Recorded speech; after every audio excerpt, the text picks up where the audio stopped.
Papa, mali ang number mo. Matagal nang patay ang tatay ko. Huwag mo na akong tawagan ulit. Napatulala ako, hawak ang telepono, habang sinusubukan ng mga doktor na buhayin ang apo kong si Pedro.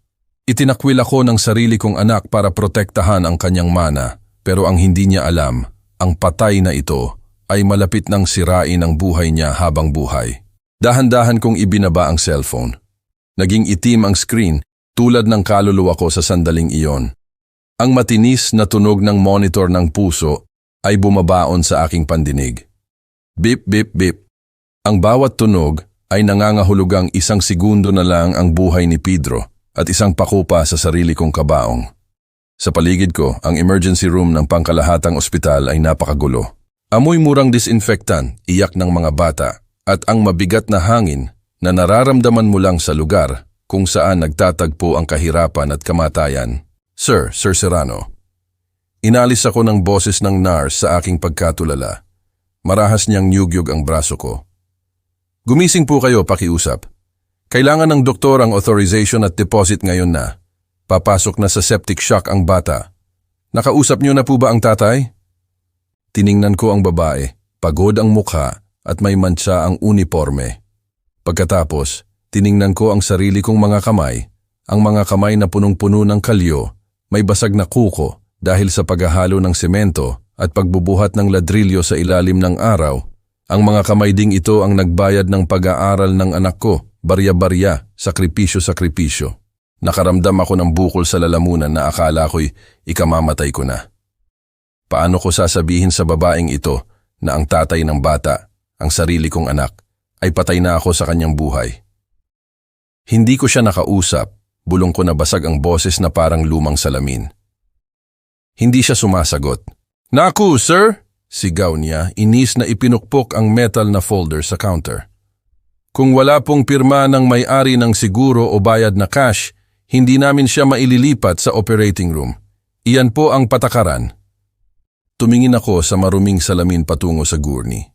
Si Pedro, ang munting Pedro ko, ay naroon, maputla na parang papel at asul ang labi. Siya na lang ang natitira sa akin mula sa yumaong asawa ko. Kung mawawala siya, wala na akong dahilan para huminga pa.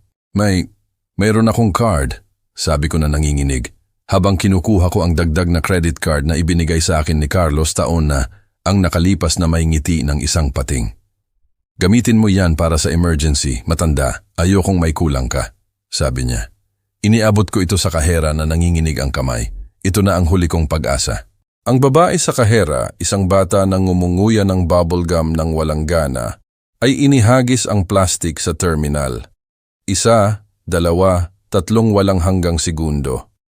Ang makina ay naglabas ng tuyong tunog at isang pulang ilaw ang kumurap. Declined, sabi niya nang hindi tumitingin sa akin. Nakasaad po, hindi sapat na pondo at ang card ay nai-report bilang nanakaw. Gumuho ang mundo ko. Naramdaman kong nanghina ang aking mga tuhod. Hindi maaari, sigaw ko, nakalimutan ang hiya. Subukan mo ulit, senyorita, para sa birhen ng Antipolo, milyonaryo ang anak ko, hindi niya gagawin ito. Sir, wag po kayong mag-iskandalo o tatawag ako ng security. Malamig niyang sagot. Isinasauli ang plastic na parang mainit. Kung wala po kayong pera, kailangan niyo na lang dalhin ang bata sa ibang lugar. Hindi po kami charity dito. Naiwan ako doon hiyang-hiya, ang walang silbing card sa isang kamay at ang buhay ng apo ko ay dumudulas sa kabilang kamay. Ang pagtataksil ni Carlos ay hindi lang isang suntok sa puso. Ito ay hatol ng kamatayan para sa sarili niyang anak. Pero habang ang luha ng galit ay nag-uumpisang magpalabo sa aking paningin, nakaramdam ako ng matibay na kamay na dumapo sa aking balikat. Lolo Ben, sabi ng isang malalim na boses sa likuran ko. Humarap ako. Isa siyang mataas na orderly, nurse, mukhang walang kaibigan, pero may mga matang pamilyar sa akin. Kayo po ba ang tatay ni Carlos Serrano? Tanong ng lalaki. Pinalaki ang boses. Tumango ako. Wala nang lakas para magsalita. Narinig ko po ang lahat, Lolo Ben. Bulong ng nurse, lumapit sa aking tainga para walang ibang makarinig. At maniwala po kayo sa akin, hindi nyo po ililipat ang bata dahil ang anak nyo, ang milyonaryo, ay nasa gusaling ito rin. Pinunasan ko ang aking luha. Ano? Nasa itaas po, sa presidential suite sa ikalimang palapag, sabi ng nurse na may mukhang nandidiri. At kung malalaman niyo lang kung ano ang pinagdiriwang niya habang namamatay ang apo niya dito sa ibaba, kayo mismo ang aakyat para tanggalin ang ulo niya. Sa sandaling iyon, naglaho ang sakit, naglaho ang takot. Ang natira lang sa aking dibdib ay isang malamig na apoy, isang pagkauhaw sa hustisya na nagpatuwid sa aking likod. Dalhin mo ako sa kanya, sabi ko. At doon nagsimula ang aking paghihiganti. Bumalik si Ray, ang nurse. Naiwan akong mag-isa ulit, nakatayo sa gitna ng pasilyong tila lumiliit sa bawat segundong lumipas. Lumapit ako sa gurney ni Pedro. Ang liit niya sa gitna ng lahat ng puti at magaspang na kumot ng pampublikong ospital. Ang mukha niya, nakaraniwang kulay rosas at punong-puno ng tawa kapag naglalaro kami ng tagu-taguan sa likod bahay ko, ay ngayon ay kulay abo. Nakapikit ang mga mata at humihinga na may pagsutsot na bumasag sa aking kaluluwa. Instinctively, iniunat ko ang kamay ko para haplusin ang noo niya, pero huminto ako. Tiningnan ko ang kamay ko. Pangit itong kamay, wala nang ibang paraan para sabihin. Puno ito ng mantsa ng araw, may magamaga ang buko-buko dahil sa arthritis, at ang balat ay napakatigas na parang lumang katad. May peklat dahil sa mga kalawangin na bakal, paso ng apog, at mga bitak na hindi kailanman ganap na sumasara dahil hindi ako tumitigil sa pagtatrabaho. Mga kamay ito ng mason, kamay ng master carpenter, mga kamay na nagtayo ng mga pader, nagbuhos ng bubong, at nagbuhat ng mga sako na 20 kilo simula noong 12 taong gulang ako. Nahihiya akong hawakan ang malambot na balat ng apo ko gamit ang liha na ito na palad ko. Patawarin mo ako, anak ko, bulong ko, habang inilalayo ang kamay ko. Ang lolo mo ay marunong lang bumasag ng bato, hindi marunong mag-ayos ng nasa loob mo. Sumandal ako sa malamig na pader at ipinikit ang mga mata ko. Ang larawan ng aking yumaong asawang si Maria ay pumasok sa aking isip. Palagi niyang sinasabi sa akin, Benigno, magaspang ang mga kamay mo, pero ang pinakaligtas sa mundo. Namatay siya na nangangarap na ang anak naming si Carlos ay maging iba, na hindi niya kailangang sirain ang likod niya sa ilalim ng araw tulad ko. Pag-aralin mo, Benigno, gawin mo siyang profesional na magsusuot ng traje at magtatrabaho sa opisina na may aircon, sabi niya sa akin bago siya kinuha ng cancer. At tinupad ko ito. Talagang tinupad ko. Nagtrabaho ako ng double shift sa loob ng 20 taon. Kumakain ako ng malamig na kanin at tuyo sa trabaho para makatipid ng bawat sentimo. Nang pumasok si Carlos sa pribadong universidad, dahil ayaw niyang pumunta sa pampublikong paaralan kasama ng ordinaryong tao, ibinenta ko ang pickup ko.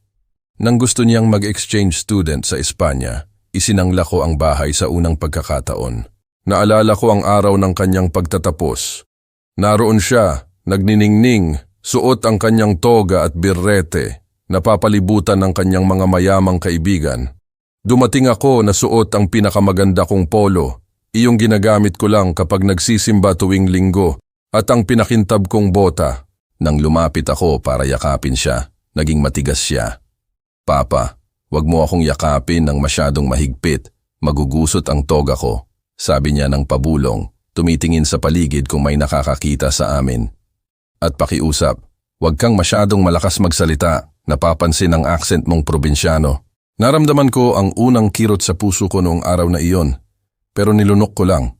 Naisip ko, kinakabahan lang siya, bata pa, matututo rin. Pero hindi siya natuto.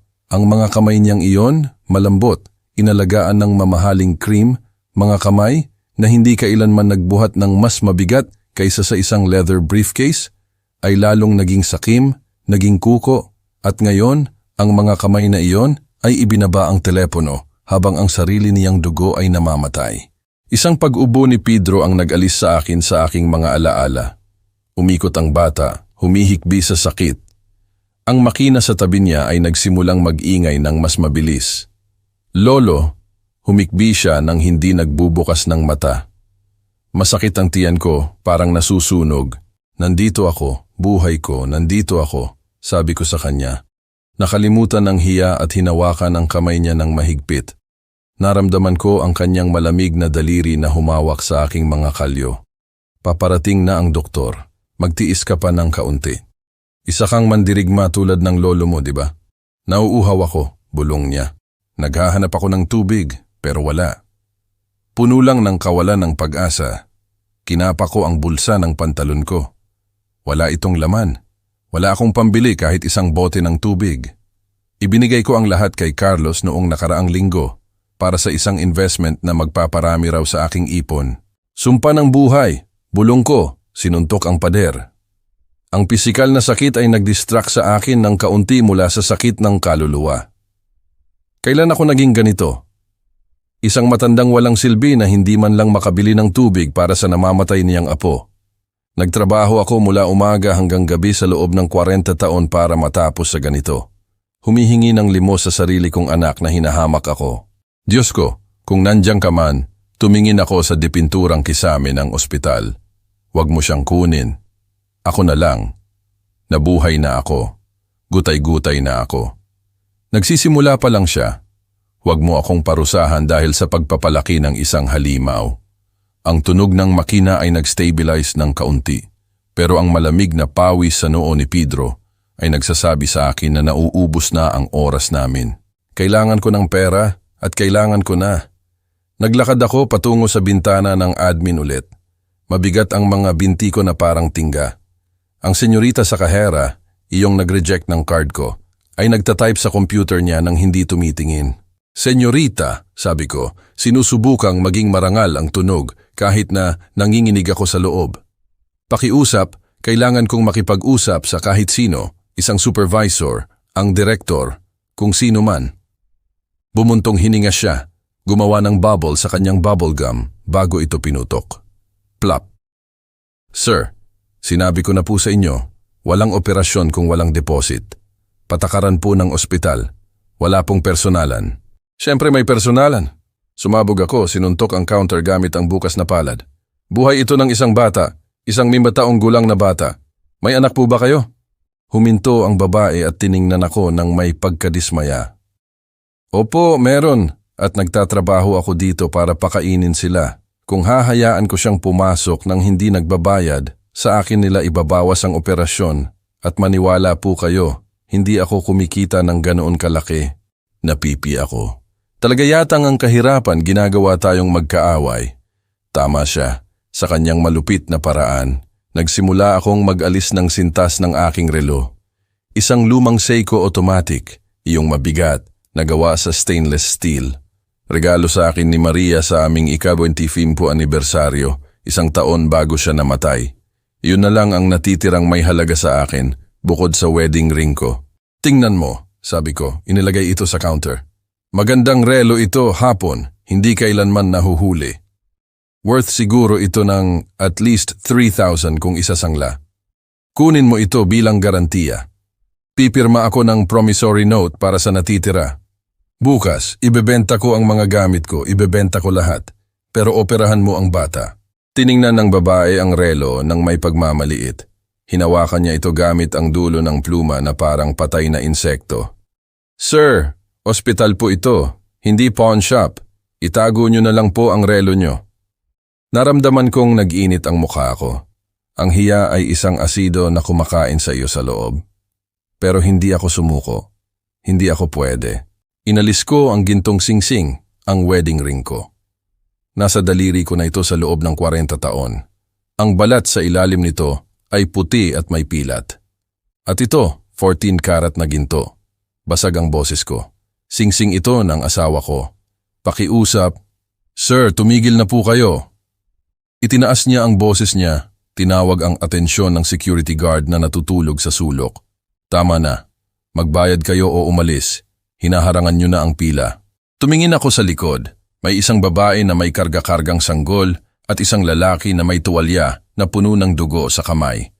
Lahat sila ay nakatingin sa akin, hindi nang may galit, kundi nang may awa at mas masama iyon.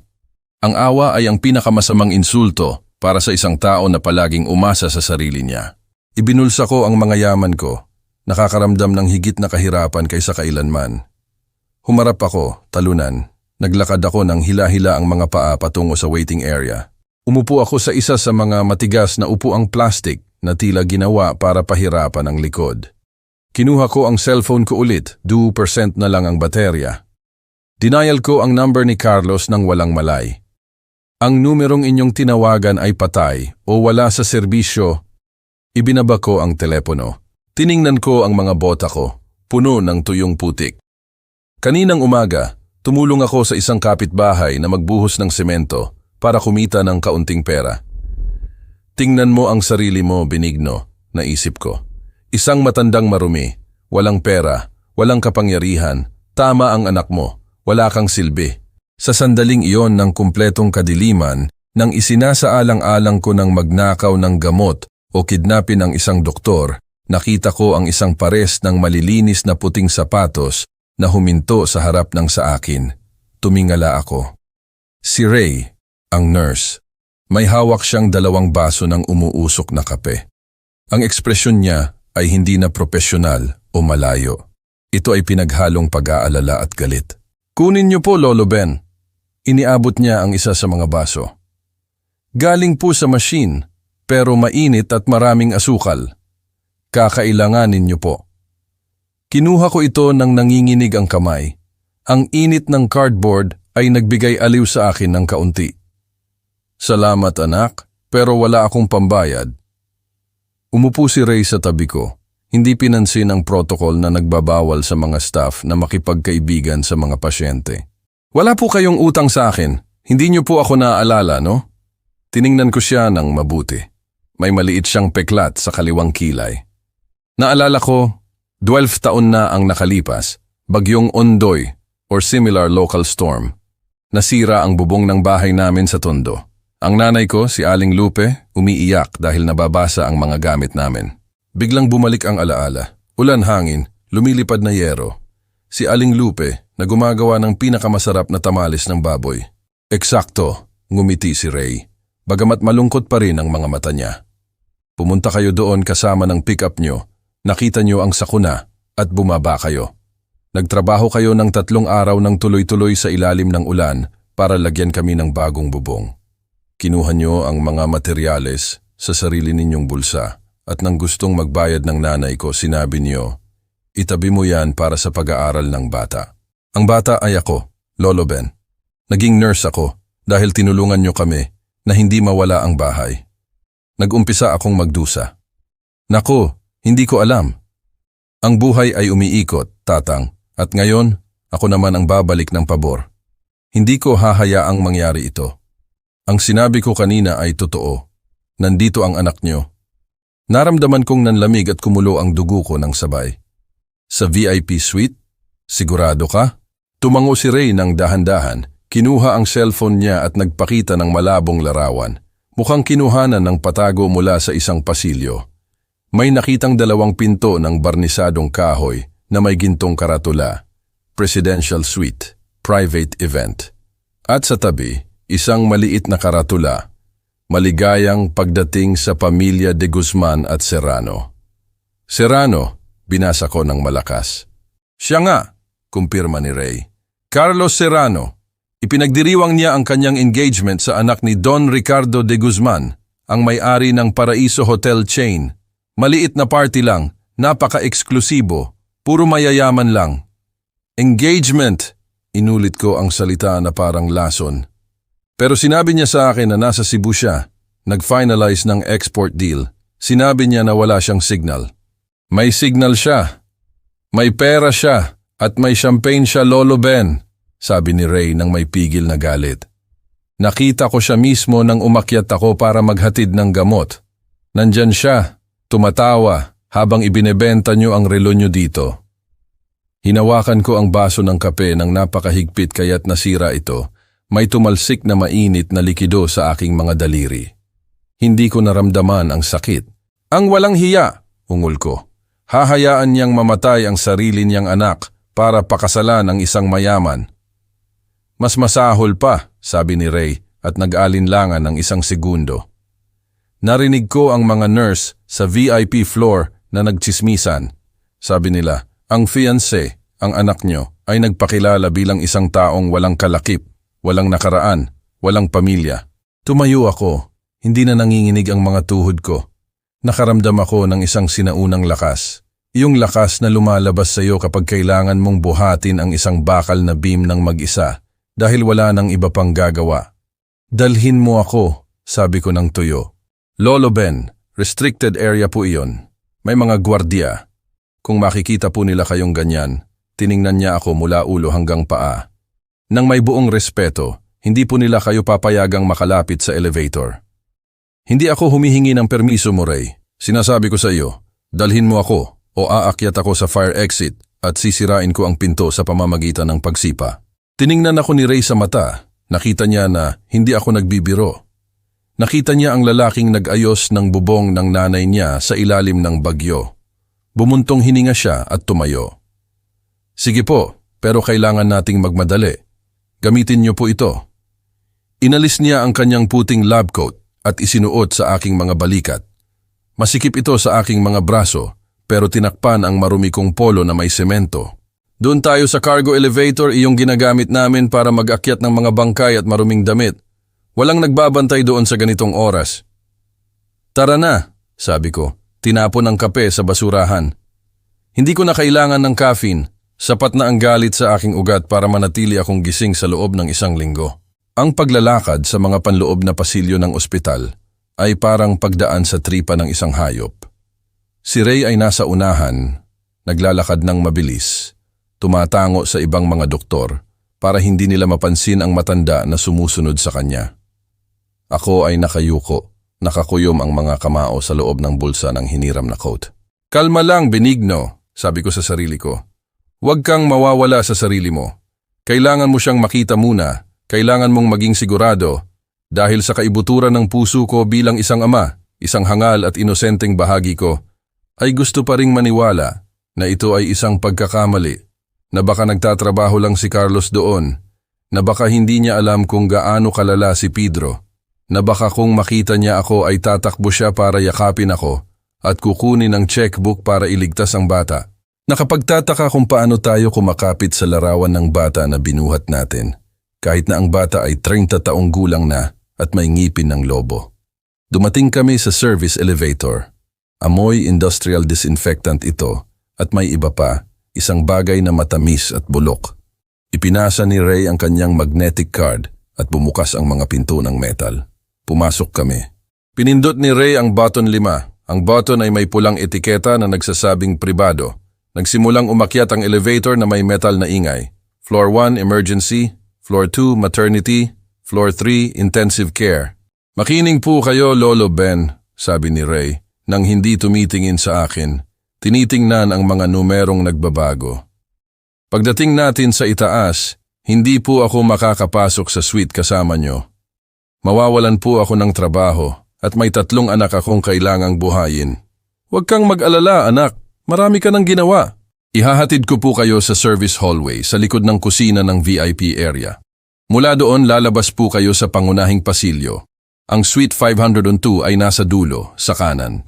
Hindi po kayo maliligaw. Iyon lang ang may mga gwardya sa pasukan, pero sa oras na ito karaniwan silang nakikipag-flirt sa mga receptionist. Naiintindihan po ba?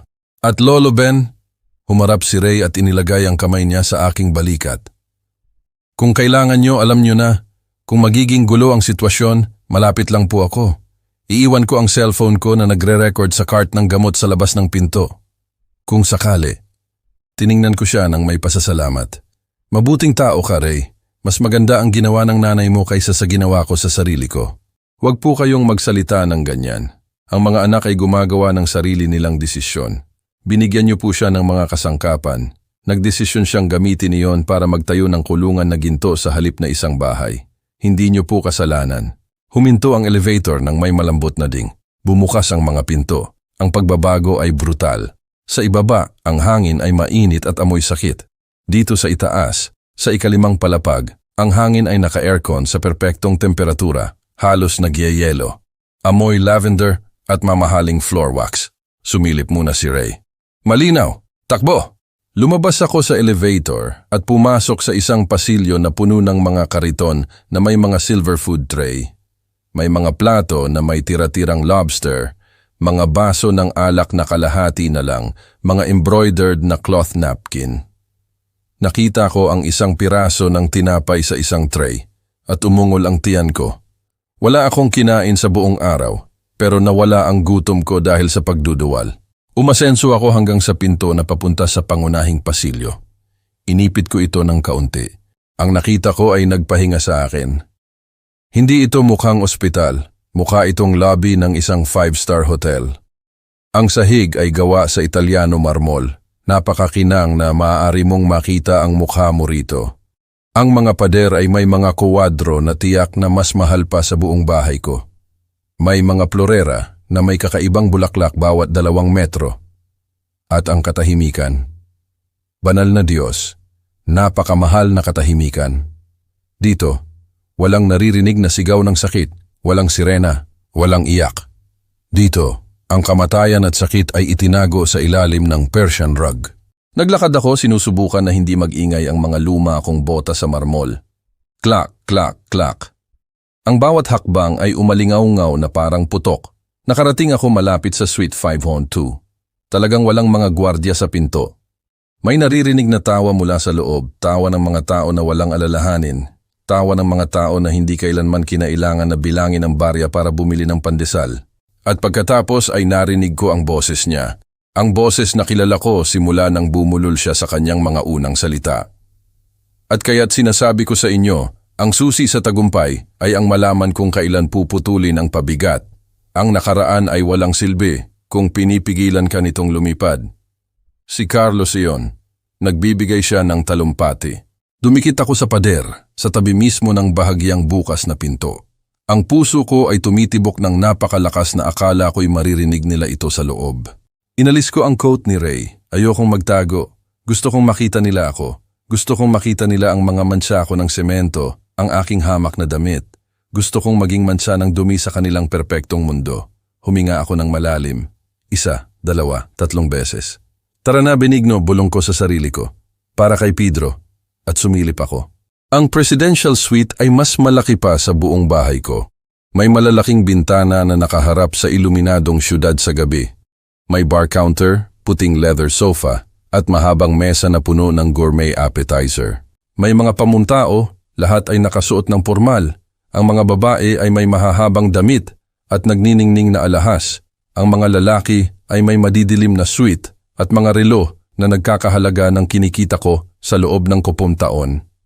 At sa gitna ng lahat, nandoon siya. Si Carlos, mukhang kahanga-hanga. Kailangan kong aminin. Nakasuot siya ng pearl gray na suit na gawa sa sukat, ang buhok ay inayos ng pabalik, at ang ngiti niya na pang-commercial ng toothpaste na sinasanay niya sa salamin. May hawak siyang baso ng champagne na may golden na likidong bumubula. Sa tabi niya, hawak ang braso niya na parang tropeyo, ay isang babaeng bata, napakaganda, blonde, may pulang damit na nagpapakita ng malaking bahagi ng likod. Siya siguro ang anak ni Don Ricardo. Mukha siyang masaya, inosente. Hindi ko siya sinisisi. Hindi niya alam na yakap niya ang isang ahas.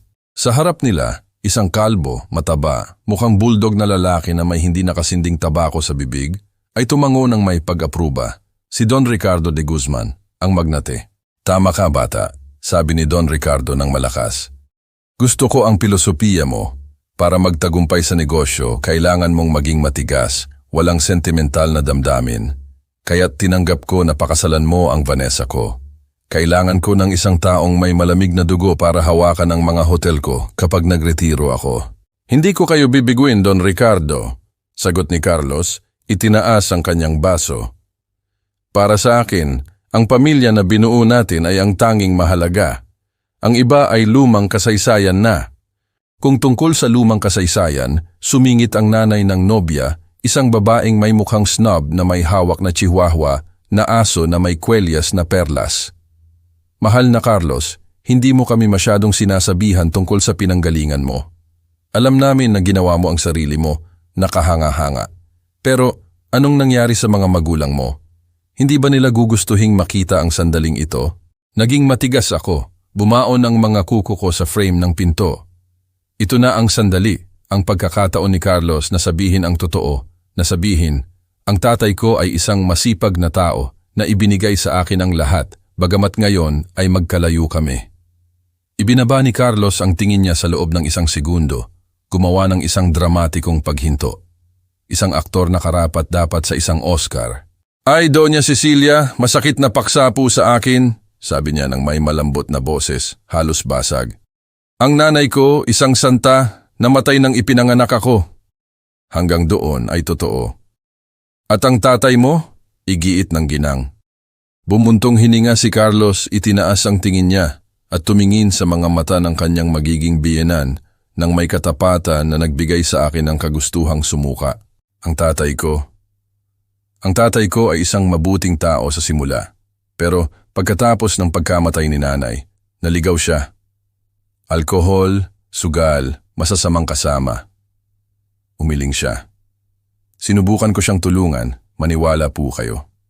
Binayaran ko ang kanyang mga utang, ipinasok ko siya sa rehabilitasyon ng libu-libong beses, pero isa siyang bariles na walang laman. Naging marahas siya, mapanganib. Napakawalang hiya. Sigaw ng babaeng si Vanessa, humawak sa braso niya. Sa huli, pinunasan ni Carlos ang isang hindi nakikitang luha. Namatay siya mga 30 taon na ang nakalipas. Cirrhosis. Namatay sa bilangguan. Kinailangan ko lang siyang kilalanin ng katawan. Iyon ang pinakamalungkot na araw sa buhay ko. Kaya't sinasabi ko na ako ay ulila. Kayo na lang ang natitirang pamilya ko. Ang katahimikan sa silid ay dahil sa respeto at awa para sa kawawang Carlos, pero sa aking ulo, nagkaroon ng pagsabog. Para akong binato ng martilyo sa batok. Lasinggero. Hindi ako kailanman uminom ng higit sa 2 beer sa isang party. Sugal. Itinabi ko ang bawat piso sa ilalim ng kutsyon. Marahas. Hindi ko kailanman siya sinaktan, kahit nakarapat dapat siya. Patay. Hinawakan ko ang dibdib ko. Tumitibok ang puso ko. Buhay ako. Pero para sa kanya, ako ay isang convenient na bangkay. Isang malungkot na kwento para manalo ng simpatiya. At pagkatapos ay narinig ko ang sumunod. Ang huling saksak. "Sige na, hayaan na natin ang kalungkutan," sabi ni Don Ricardo. Tinapik ang likod ni Carlos. "Ang mahalaga ay nagdadala ka ng capital sa Fusion. Ang transfer na ginawa mo kaninang umaga ay nagpapatunay ng iyong commitment. Ang pagbebenta ng mga lupain na minana ay napaka-oportunidad." "Oo," ngumiti si Carlos, nabawi ang kanyang kayabangan. "Mahirap alisin ang lumang ari-arian ng pamilya. May sentimental value ito, pero kailangan nating mag-invest sa kinabukasan.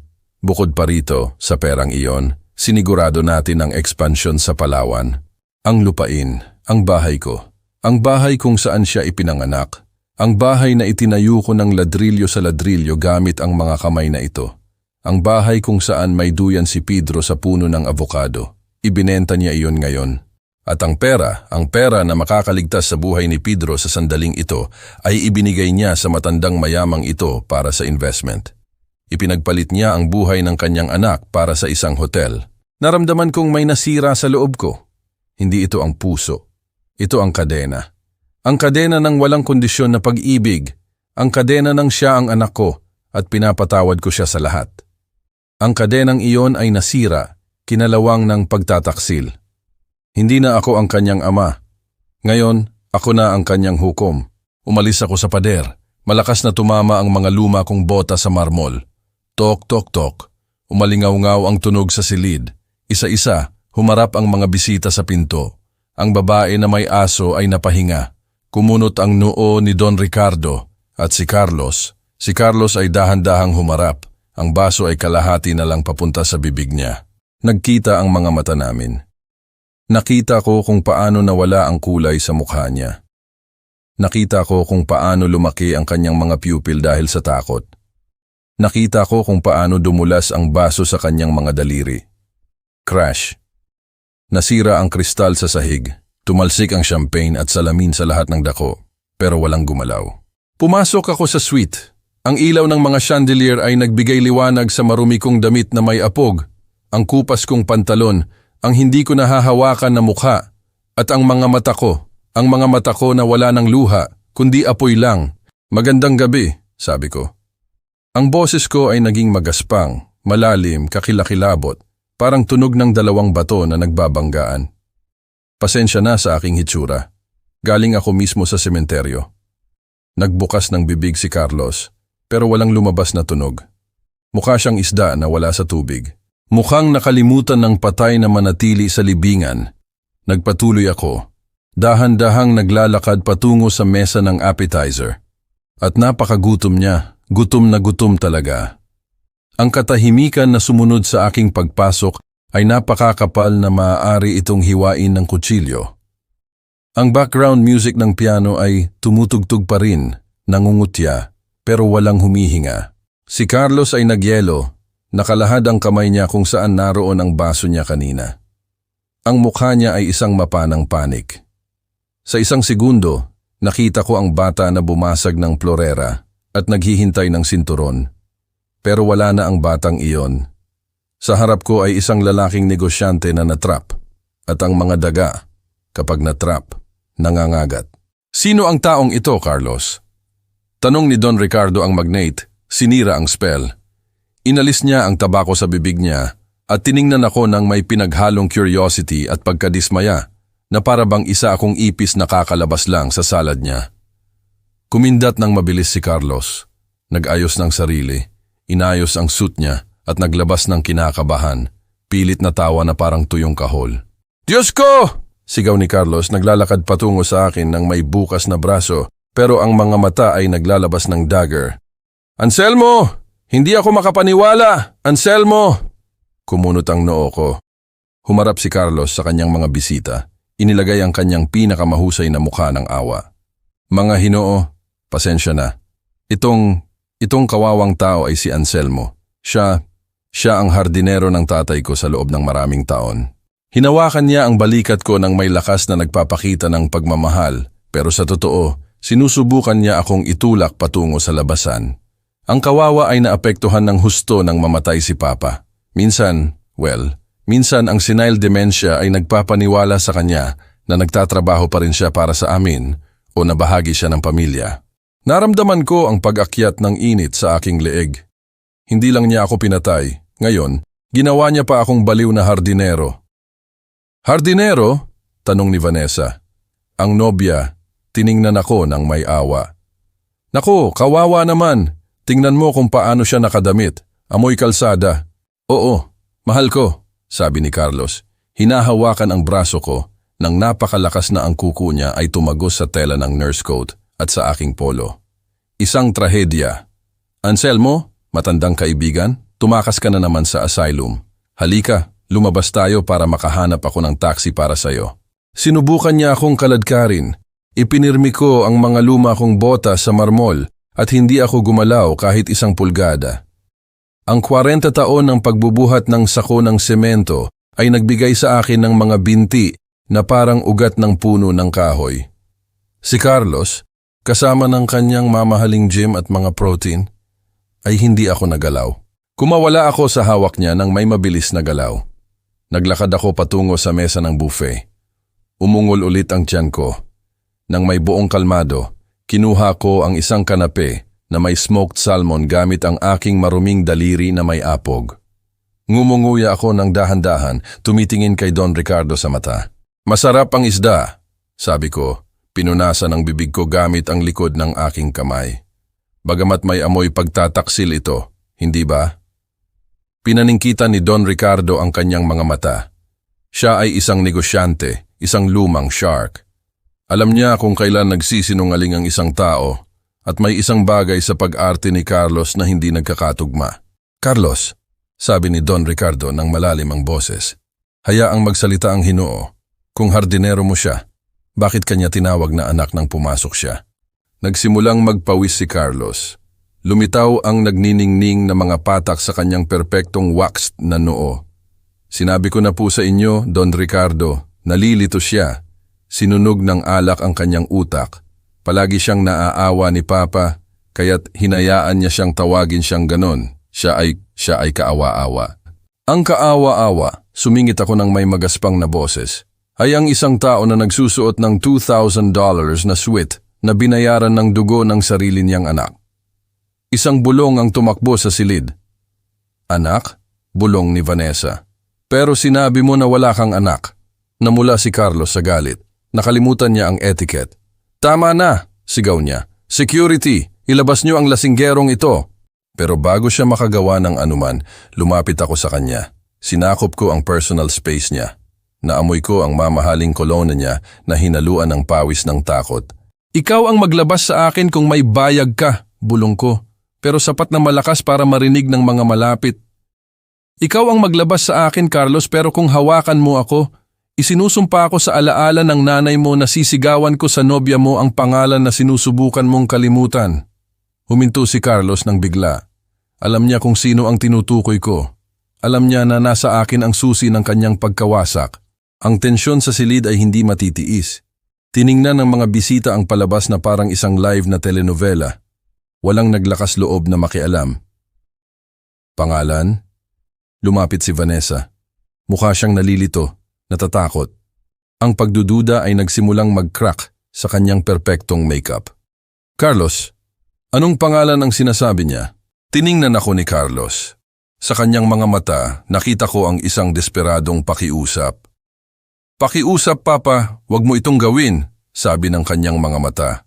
Pero ang kanyang mga labi ay nanatiling selyado ng ambisyon. Kung sinabi niya lang sana sa sandaling iyon, pasensya na, siya ang tatay ko, kailangan ko ng tulong. Pinatawad ko sana siya, sinasabi ko sa inyo. Ibinenta ko sana ang kaluluwa ko para tulungan siya. Pero hindi niya ginawa. Vanessa, mahal ko, huwag mo siyang pakinggan, sabi ni Carlos. Humarap sa kanya at tumalikod sa akin. Ito ay isang pangalan na inimbento niya, isang imaginary friend. Pedro, sabi ko. Ang pangalan ay bumagsak sa silid na parang bato sa isang lawa. Pedro, inulit ko ng mas malakas. 5 taong gulang siya. Gusto niya ang dinosaur at chocolate ice cream. May mole siya na hugis bituin sa kaliwang balikat. Pareho sa mayroon ka, Carlos. Inilagay ni Vanessa ang kamay niya sa bibig. Carlos, may mole ka na ganyan. Nangyari lang yan, sigaw ni Carlos na wala ng kontrol. Lahat ng tao may mole, baliw ang matandang ito. Tingnan niyo siya. Isa siyang pulubi. Paano kayo maniniwala sa kanya bago sa akin? Ako si Carlos Serrano, Businessman of the Year. Tumawa ako. Isang tuyo, mapait, walang kasiyahan na tawa. Ikaw si Carlos Serrano? Oo, ang bata na umiiyak kapag may kulog at pumapasok sa kama ko. Ang binata na binilhan ko ng unang kotse niya sa pamamagitan ng pagbebenta ng mga kasangkapan ko. At ngayon, ang lalaki na hinahayaan si Pedro, ang kanyang anak, na mamatay sa peritonitis 5 palapag sa ibaba dahil ayaw niyang gastusin ang pera ng investment. Inilagay ni Don Ricardo ang kanyang baso sa mesa nang may malakas na tunog. Mamatay? Tanong ng magnate. May isang bata na namamatay sa ospital na ito? Oo, sagot ko. Tinitingnan siya ng diretso. Sa emergency general ward, walang siguro dahil itinigil ng Businessman of the Year na ito ang pagbabayad, walang operasyon dahil ang card na ibinigay niya sa akin para sa emergency ay nai-report bilang nanakaw. Sumugod sa akin si Carlos. Ito ay isang desperadong galaw. Hinawakan niya ang mga lapel ng nurse coat at itinulak ako patungo sa labasan. Tumahimik ka! Tumahimik ka! Walang hiya kang matandang sinungaling. Sumutsut siya sa pagitan ng kanyang mga ngipin. Ang mukha niya ay sentimetro lang ang layo sa akin, deformed dahil sa galit. Sinisira mo ang buhay ko. Ikaw ang sumira sa buhay mo noong araw na nakalimutan mo kung saan ka nagmula. Sagot ko nang hindi lumalaban. Hinayaan ko siyang itulak ako. Gusto kong makita ng lahat ang kanyang karahasan. Pasensya na mga Hinoo, sigaw ni Carlos sa mga bisita habang kinakaladkad ako patungo sa balcony ng terrace. Kailangan kong hawakan ang psychiatric crisis na ito. Isang sandali lang po, pakiusap. Binuksan niya ang glass door ng terrace at itinulak ako palabas. Ang malamig na hangin ng gabi ay humampas sa mukha ko. Isinara niya ang sliding door sa likod niya at hinila ang kurtina. Inihiwalay kami mula sa iba pang party. Sa wakas kaming dalawa na lang, ama at anak, harap-harapan, pero hindi na kami pamilya. Kami ay mga kalaban sa isang tahimik na digmaan. Sa labas, ang ingay ng syudad sa ibaba ay isang patuloy na hum. Ang mga ilaw ng mga kotse ay mukhang mga ilog ng lava. Ipinasa ni Carlos ang kanyang mga kamay sa buhok niya. Sinisira ang kanyang perpektong hairstyle. Naglalakad siya pabalik-balik, na parang isang leong nakakulong. Bakit? Sigaw niya nang hindi na nagkukunwari. Bakit kailangan mong sirain ang lahat? Handa na akong pumirma. Bukas, magiging major partner na ako. Ang anak mo ay namamatay, Carlos, sabi ko nang may kalmado na nagulat sa akin mismo. Ito ay ang kalmado ng isang taong wala nang mawawala. Hindi mo ba narinig? Peritonitis. Sumabog ang appendix niya. Ang lason ay nasa dugo niya. Huminto si Carlos. Tiningnan niya ako ng may pandidiri. Nagkakasakit ang mga bata, Papa. Normal yan. Dalhin mo siya sa Social Security. Libre iyon. Bakit kailangan mong gumawa ng drama sa engagement party ko? Ang siguro ay puno. Walang operating room hanggang bukas. Kung maghihintay siya bukas, mamamatay siya. Kailangan niya ng pribadong operasyon. Ngayon, 50,000 ang kailangan. Bumuga ng tawa si Carlos nang hindi makapaniwala. 50,000? Dahil dyan gumawa ka ng iskandalo para sa 50,000 na kaawa-awang piso? Inilagay niya ang kamay niya sa loob ng bulsa ng kanyang suit at kinuha ang isang crocodile leather wallet. Puno ito ng pera, dolyar at piso. Kumuha siya ng isang bundle at inihagis sa dibdib ko. Lumipad ang mga pera dahil sa hangin. Bumabagsak sa maruming sahig ng terrace. Ayan na! Sigaw niya. May mga 10,000 dyan. Umalis ka! Kunin mo ang pera mo at umalis ka! Tiningnan ko ang mga pera sa sahig. Sabi ko 50,000, Carlos, at deposit pa lang iyon. Wala na akong cash, ungol niya. Ang lahat ay nasa joint account o invested. Kunin mo yan at umalis ka. Yumuko ako. Ngumiti si Carlos, iniisip na nanalo na siya. Iniisip na ang kanyang ama, ang mason na patay sa gutom, ay luluhod para sa ilang crumbs. Pero hindi ko kinuha ang pera.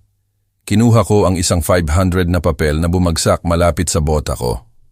Tiningnan ko ito ng isang segundo at pagkatapos ay pinunit ko ito sa 2 piraso sa harap ng mukha niya. Nawala ang ngiti ni Carlos. Ano ang ginagawa mo, baliw na matanda? Hindi ko gusto ang limos mo, sabi ko. Inihagis ang mga piraso sa hangin. Gusto kong bumaba ka. Gusto kong magpakita ka. Gusto kong pumasok ka sa emergency room na iyon. Tingnan mo ang anak mo sa mata at sabihin mo na nandito ang tatay niya. Gusto kong magbayad ka gamit ang platinum card mo, iyang ginagamit mo para bumili ng champagne.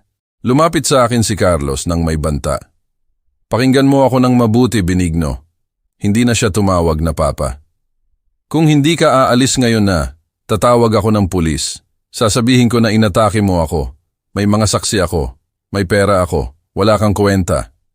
Ikukulong kita sa kulungan at ang bata na iyon ay pupunta sa government orphanage. Ang bata? Tanong ko, nakaramdam ng matinding sakit sa dibdib. Si Pedro iyan, dugo mo yan. Ang bata na gumagawa sa iyo ng mga drawing para sa Father's Day. Ang batang iyon ay isang pagkakamali, sumabog si Carlos. Isang pagkakamali ng isang gabi sa isang babae. Maraming pera ang ginastos ko para itago siya. At ikaw ang pabigat na nagtatali sa akin sa mundo ng kahirapan. Ayan na ang hubad na katotohanan, walang palamuti. Hindi niya kami kinamumuhian dahil sa ginawa namin, kinamumuhian niya kami dahil sa kung sino kami. Dahil ipinapaalala namin sa kanya na hindi siya ipinanganak sa gintong duyan, kundi sa isang bahay na may bubong na yero na itinayo ko gamit ang mga kamay ko. Ibinenta mo ang bahay, sabi ko ng mahinahon. Oo, umamin siya ng may hamon. At binigyan ako ng P3 milyon para sa lupain. Magtatayo sila ng isang shopping mall. Sa wakas, magiging kapaki-pakinabang ang maalikabok na lupang iyon. Sa akin ang lupang iyon. Ako ang pumirma ng power of attorney. Sa legal ako ang may-ari. Ikaw ay isang tenant lang. At hulaan mo kung ano, pinalalayas kita. Bukas, gusto ko nang wala ang mga gamit mo. Tiningnan ko siya. Hindi ko na nakita ang anak ko. Nakita ko ang isang estranghero. Isang mapanganib na estranghero. Sa sandaling iyon, nag-vibrate ang cellphone ko sa bulsa ng pantalon ko sa ilalim ng coat. Kinuha ko ito. Mensahe ito mula kay Ray, isang larawan lang. Ito ang cardiac monitor ni Pedro. Ang berdeng linya ay hindi na bundok at lambak. Halos patag na ito. At sa ilalim, isang teksto. Code Blue. Sinasubukan nila siyang buhayin. Kung walang bayad sa loob ng 10 o minuto, ililipat siya sa ibang ospital. Pero hindi ko yata niya kakayanin ang biyahe. Gumawa kayo ng paraan, Lolo Ben. Tapos na ang oras ng pagsasalita. ang oras ng awa ay namatay kasama ng aking pagiging ama. Sige na Carlos, sabi ko, ibinulsa ang cellphone. Nagbago ang boses ko, naging malamig, metal. Tama ka, wala akong kwenta dito, aalis na ako. Bumuga ng hininga si Carlos nang may ginhawa, inayos ang suit niya. Sa wakas, nag-iisip ka na. Umalis ka sa service stair at huwag ka nang bumalik. Bukas magpapadala ako ng tseke para makapag-install ka sa isang murang asylum. Humarap ako at naglakad patungo sa glass door. Pero bago ako pumasok, huminto ako at tiningnan siya sa huling pagkakataon. I-enjoy mo ang party mo, anak. I-enjoy mo ang champagne mo dahil iyan ang huling inumin mo ng may kalayaan. Tumawa si Carlos. Kawawang matandang baliw. Pumasok ulit ako sa suite. Hindi pinansin ang tingin ng mga bisita at lumabas sa pasilyo. Pagkasara ng mga pinto ng elevator, bumagsak ako, sumandal sa metal na pader at dumulas sa sahig. Ang iyak na pinigilan ko sa harap ni Carlos ay lumabas na parang pagsusuka. Umiyak ako para sa anak na nawala ko. Umiyak ako para sa apo na namamatay. Umiyak ako para sa sarili ko dahil naging bulag ako, napakahangal, napakatiwala. Ding! Huminto ang elevator sa ikatlong palapag. Kailangan kong bumaba sa emergency. Kailangan kong makasama si Pedro. Pero kung bababa ako ng walang pera, makikita ko lang siyang mamatay. Tiningnan ko ang cellphone. 8 minuto na lang, ayon kay Ray. 8 minuto para makakuha ng 50,000 o isang milagro. Isip, Benigno, isip. Sinuntok ko ang ulo ko gamit ang aking mga buko. Ikaw ang lalaking nag-aayos ng sirang tubo gamit ang bubblegum at kawad. Ayusin mo ito. At pagkatapos, naalala ko, si Attorney Felipe. Siya, ang kasama ko sa Domino tuwing Biyernes. Isang abogadong nawalan ng lisensya dahil sa creative na transaction at ang kanyang mata sa isang away sa kantina. Pero alam niya ang civil code ng mas mahusay kaysa sa ama namin. Sinuri niya ang mga papel ng bahay taon na ang nakalipas ng ginawa ko ang orihinal kong testamento. Dinayal ko ang number niya nang nanginginig ang mga daliri. Sagutin mo, matandang lasinggero, sagutin mo. Hello? Ang boses ni Felipe ay malambot, natutulog o lasing, o pareho. Felipe, si Benigno ito. Kailangan ko ng tulong, buhay o kamatayan. Benigno, 10:00 ng gabi na kupal. Nasa kulungan ka ba? Ang apo ko ay namamatay. Taksil si Carlos. Ibinenta niya ang bahay. Pineke niya ang pirma ko. O niloko niya ako sa power of attorney. Hindi ko alam. Kailangan kong itigil ang pagbebenta. Kailangan ko ng pera. Ngayon. Nagkaroon ng katahimikan sa kabilang linya. Narinig ko ang tunog ng isang lighter. Nagsisindi ng sigarilyo si Felipe. Sige, dahan-dahan. Ibinenta niya ang bahay sa obrera. Oo, sabi niya. Pumirma siya ngayon. Imposible, sabi ni Felipe at luminaw ang boses niya. Benigno, naaalala mo ba nang isinangla mo ang bahay para sa biyahe ni Carlos sa Espanya? Oo, 5 taon na ang nakalipas. Ang mortgage na iyon ay hindi kailanman nakansela ng formal sa public registry dahil nagkamali ang bangko sa admin. Sinabi ko sa iyo, ang bahay ay may lien. At ano ngayon? Mahalaga ang lahat. Kung ibinenta ni Carlos ang bahay ngayon, sinasabi na wala itong lien, gumawa siya ng fraud. At kung nakialam ang notary public, iyon ay federal fraud. Pero may iba pa. Hindi lang sa pangalan mo ang lupain. Nagyelo ako. Paano? Nasa pangalan mo at ni Maria ang yumaong asawa mo. Hindi kailanman ginawa ni Carlos ang intestate succession proceeding ng nanay niya. Ikaw ang may 50%, pero ang 50% ay sa estate ni Maria. Para magbenta, kailangan ni Carlos ang pirma mo at ang declaration of heirs. Pinapirma niya ako ng broad power of attorney. Ang power of attorney ay para kumatawan sa iyo, Benigno. Hindi siya pwedeng kumatawan sa isang patay. Kung ibinenta niya ang bahagi ng nanay niya ng walang proceeding, kapatid, iyon ay direktang kulungan at ang contract of sale ay null. Null and void. Nagsimulang magtrabaho ang utak ko ng 1,000 per hour. Felipe, ipinagdiriwang niya ang party kasama ng bumili ngayon na, Don Ricardo de Guzman. De Guzman, sumipol si Felipe. Malakas ang matandang iyon pero legalist siya. Ayaw niya ng gulo. Kung malalaman niya na bumili siya ng legal problem at hindi isang lupain, Felipe, kailangan mong pumunta. Dalhin mo ang mga lumang papel. Dalhin mo ang pamangkin mo, iyong pulis. Ang pamangkin ko, si Pancho? Oo, naka-duty siya. Pero Benigno, hindi iyan magbibigay sa iyo ng pera sa loob ng 10 minuto para sa bata. Hindi, sabi ko, tinitingnan ang mga numero ng elevator. Pero magbibigay ito sa akin ng isang mas mahusay na bagay. Magbibigay ito sa akin ng loaded gun na nakatutok sa ulo ni Carlos at magbabayad siya, gusto niya o hindi. Pupunta ako dyan. Magtiis ka ng 15 na minuto. Wala akong 15 na minuto, Felipe. May 15 minuto lang ako. Ibaba ko ang telepono. Dumating ang elevator sa basement. Tumakbo ako, hindi patungo sa labasan kundi patungo sa opisina ng security ng ospital. Pumasok ako sa security booth na parang bagyo. May 2 guwardiya na kumakain ng pandesal at nanonood ng football sa maliit na TV. Hoy, sigaw ko. Kailangan ko ng pabor. Hoy, sir, hindi kayo pwedeng pumasok dito. Tumayo ang isa sa kanila. Inilagay ang kamay niya sa sinturon. Ako si Benigno Serrano, ang tatay ng lalaking nasa presidential suite. Nagtinginan ang mga guwardiya. Iyong sa party ng mayayaman? Tanong ng isa pa. Mas bata. Oo, makinig kayo. Ang taong iyon ay gumagawa ng krimen sa itaas. Ang abogado ko ay paparating na kasama ang pulis, pero kailangan kong tulungan niyo ako na ikonekta ang audio ng suite sa mga speaker sa pasilyo o hayaan niyo akong pumasok ulit. Baliw ka ba, matanda? Tumawa ang mas matandang guwardiya. Matatanggal kami kung gagawin namin yon. Sa sandaling iyon, lumitaw si Ray, ang nurse. Tumakbo siya sa likod ko, humihingal. Mga kasama, sigaw ni Ray. Totoo yan, hinihayaan ng lalaki sa itaas na mamatay ang anak niya dito sa ibaba. Nakita ko siya.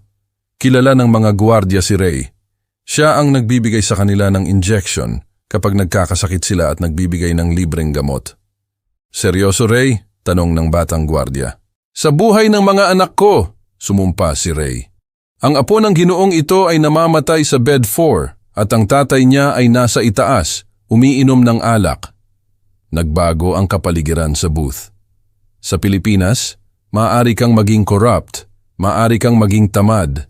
Pero ang pakialaman ng isang bata, iyon ay tumatama sa isang sagradong nerve, kahit para sa mga gwardiyang mababa ang sweldo. Ano ang kailangan nyo, boss? Tanong ng mas matandang guwardiya, inayos ang cap niya. Kailangan kong umakyat, pero hindi mag-isa. Kailangan ko ng mga saksi at kailangan ko na walang humarang sa akin hanggang sa dumating ang abogado ko. Inayos ng guwardiya ang cap niya. Ang party sa itaas ay may pribadong security ni Don Ricardo. Mabigat ang mga taong iyon, mga dating sundalo. Wala akong pakialam kung sila ay the expendables, sabi ko. Papasok ako. Nag-vibrate ulit ang cellphone. Mensahe mula kay Felipe. Paparating na ako kasama ang patrol. Nakasirena si Pancho. Magtiis ka. Mensahe mula sa emergency. Nurse na kaibigan ni Ray. Nagka-cardiac arrest ang bata. Nakastabilize na, pero sandali na lang. Sabi ng surgeon, kung walang bayad sa loob ng 5 minuto, aalis na siya. Tiningnan ko si Ray.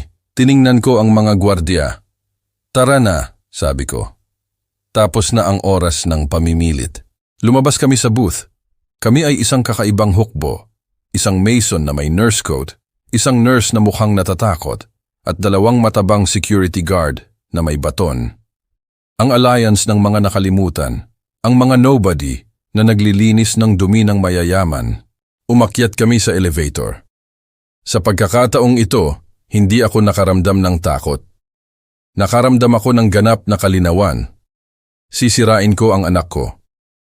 Susunugin ko ang kanyang mundo ng kasinungalingan hanggang sa pundasyon at sa ibabaw ng mga abo, ililigtas ko ang apo ko.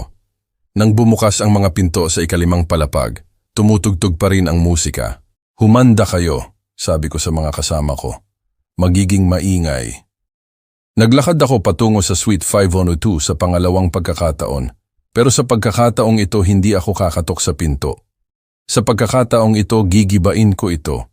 Ang pagbalik sa VIP pasilyo ay parang paglalakad patungo sa guillotine, pero sa pagkakataong ito, ako ang executioner.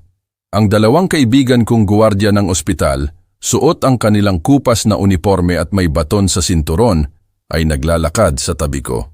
Si Ray, ang nurse, ay nasa likod, maputla ang muka pero mahigpit ang panga. Nang dumating kami sa harap ng pinto ng Suite 502, nakasalubong namin ang pader.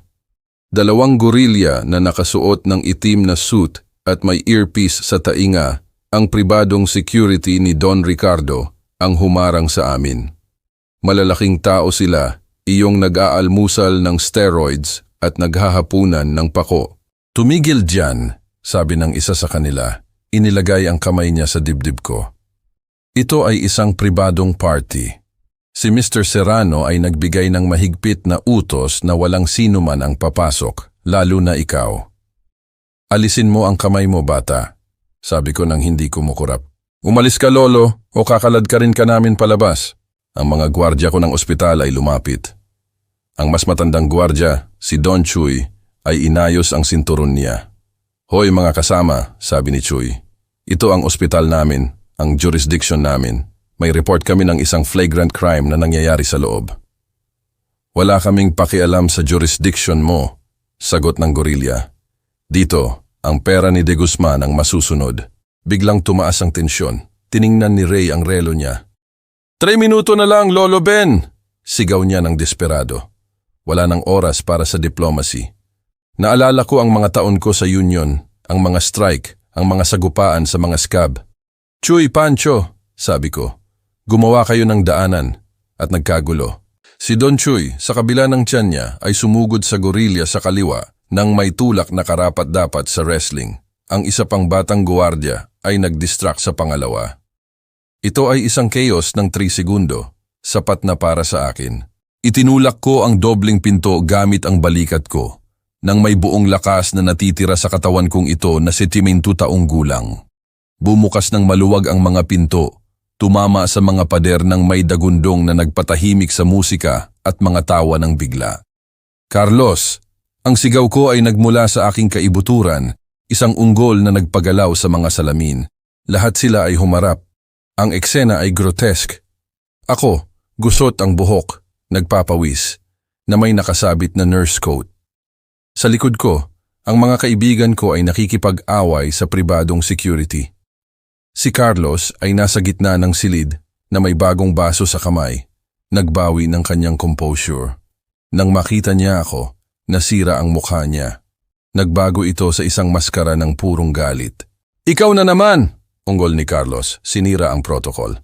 Sinabi ko na ilabas niyo siya, mga walang silbi kayo. Walang makakapaglabas sa akin dito hanggat hindi ka nagbabayad, sabi ko, naglalakad patungo sa kanya. Ang mga bota ko ay umalingaw-ngaw na parang martilyo sa isang kabaong. May utang ka, anak, at babayaran mo iyan ngayon. Tumayo si Don Ricardo de Guzman. Ang mukha niya ay namumula sa galit, pero hindi laban sa akin, kundi dahil sa iskandalo sa party niya. Tama na, sigaw ng magnate. Ito ay isang circus. Carlos, ipaliwanag mo ito o kakansilahin ko ang lahat ngayon na. Tumakbo si Carlos patungo sa kanyang biyenan ng nanginginig. Don Ricardo, pakiusap. Ito ay isang blackmail. Mapanganib ang taong ito. Armado siya. Sigurado akong armado siya. Itinaas ko ang aking walang laman na mga kamay, ang aking mga kamay na may kalyo. Ang tanging sandata ko ay ito, Senyor de Guzman, sabi ko. Tinitingnan siya sa mata. Ang mga kamay na nagtayo ng bahay na ibinenta sa inyo ng duwag na ito ngayon. Tumawa si Carlos ng hysterically. Huwag kayong maniwala sa kanya. Sa akin ang bahay na iyon, nasa akin ang mga papel. Pumirma siya. Isa siyang matandang senile na hindi alam ang sinasabi niya. Oh, talaga? Isang magaspang na boses na puno ng amoy ng murang tabako ang umalingaw-ngaw mula sa pasukan. Lahat kami ay lumingon. Doon sa frame ng pinto, naroon si Attorney Felipe, bulag isang mata, Reyes. Mukha siyang kakilakilabot. Nakasuot siya ng brown na suit na luma, makintab dahil sa paggamit, isang necktie na may mantsa ng mustard at ang kanyang patch sa kaliwang mata ay baluktot. Mukha siyang pulubi, pero sa likod niya, pumasok ang dalawang unipormadong pulis. Mga totoong pulis na may mahahabang armas. Ang isa sa kanila ay ang pamangkin niya, si Pancho. Magandang gabi sa masasarap na bisita, sabi ni Felipe. Naglalakad patungo sa gitna ng silid ng pilay-pilay. Kinuha niya ang isang bundle ng madilaw na papel mula sa ilalim ng braso niya. Pasensya na sa pag-iistorbo ng toast, pero mayroon kaming warrant of arrest. Sino ka ba talaga? Tanong ni Vanessa, ang nobya, nagtatago sa likod ng nanay niya. Ako si Attorney Felipe Reyes, sa inyo pong serbisyo, senyorita. Abogado ni Don Benigno Serrano at administrator ng estate ng yumaong Maria Serrano. Ngumiti si Felipe. Ipinakita ang kanyang dilaw na ngipin. At nandito ako para itigil ang isang millionary fraud. Namutla si Carlos. Mukha siyang masusuka. Felipe, bulong ni Carlos. Ang lasinggerong kaibigan ng tatay ko. Security, ilabas niyo ang clown na ito. Kung gagalaw ang mga gorilya nyo, pwedeng magpaputok ang mga opisyal ko, sabi ni Felipe ng kalmado. Itinuro ang mga pulis na may hawak na ang kanilang mga kamay sa kanilang holster. Ito ay isang federal na usapin, bata. Dumating si Felipe sa mesa kung saan naroon si Don Ricardo at inihagis ang mga papel sa linen tablecloth. Senyor de Guzman, naintindihan ko na binili niyo ngayon ang lupa sa obrera sa P3 milyon. Tama ba? Tumango si Don Ricardo ng dahan-dahan, tinitingnan si Carlos ng may hinala. Tama. Ang transfer ay ginawa kaninang alas 9 ng umaga. Well, ikinalulungkot kong ipaalam sa inyo na bumili kayo ng hangin, sabi ni Felipe, sinindihan ng isang sigarilyo nang hindi humihingi ng permiso. Ang contract na iyon ay null and void. Si Carlos na narito ay nagbenta sa inyo ng 100% ng isang ari-arian na 50% lang ang maaari niyang itapon. Ang kabilang kalahati ay pag-aari ng estate ng nanay niya na hindi kailanman na proseso at nang walang pirma ng surviving spouse. Itinuro niya ako bilang heir. Ang pagbebenta na iyon ay machinated fraud. Isang katahimikan na parang libingan ang bumagsak sa silid. Kinuha ni Don Ricardo ang mga papel at binasa ng mabilis. Namamangha ang mga mata niya. Humarap siya kay Carlos. Carlos, ang boses niya ay isang mapanganib na bulong. Sinabi mo sa akin na nasa ayos ang mga papel. Sinabi mo na ikaw ang nag-iisang may-ari. Umatras si Carlos, nagpapawis ng malakas. Ito ay isang technicality, Don Ricardo. Maari ko itong ayusin. Pumirma ang tatay ko ng power of attorney. Ang power of attorney ay para pamahalaan, hindi para magnakaw ng mana, sigaw ni Felipe. Bukod pa rito, ang notary public na ginamit mo ay umaawit na sa presinto. Sabi niya, binigyan mo siya ng 50,000 para laktawan ang registry ng mortgage. Dahil iyon ang isa pa. Ang bahay ay nakasangla, Don Ricardo. Ang bangko ay may preference sa inyo. Namula si Don Ricardo. Namaga ang mga ugat sa leeg niya. Niloko mo ako! Unggol niya. Ibinenta mo sa akin ang isang ari-arian na may lien at legal problem gamit ang sarili kong pera. Hindi ko intensyon, humikbi si Carlos. Kailangan ko ng liquidity para sa kasal. Aayusin ko sana iyon mamaya. Isa kang gago! Inihagis ni Don Ricardo ang isang sampal na umaling-aungaw na parang putok. Bumagsak si Carlos sa sahig.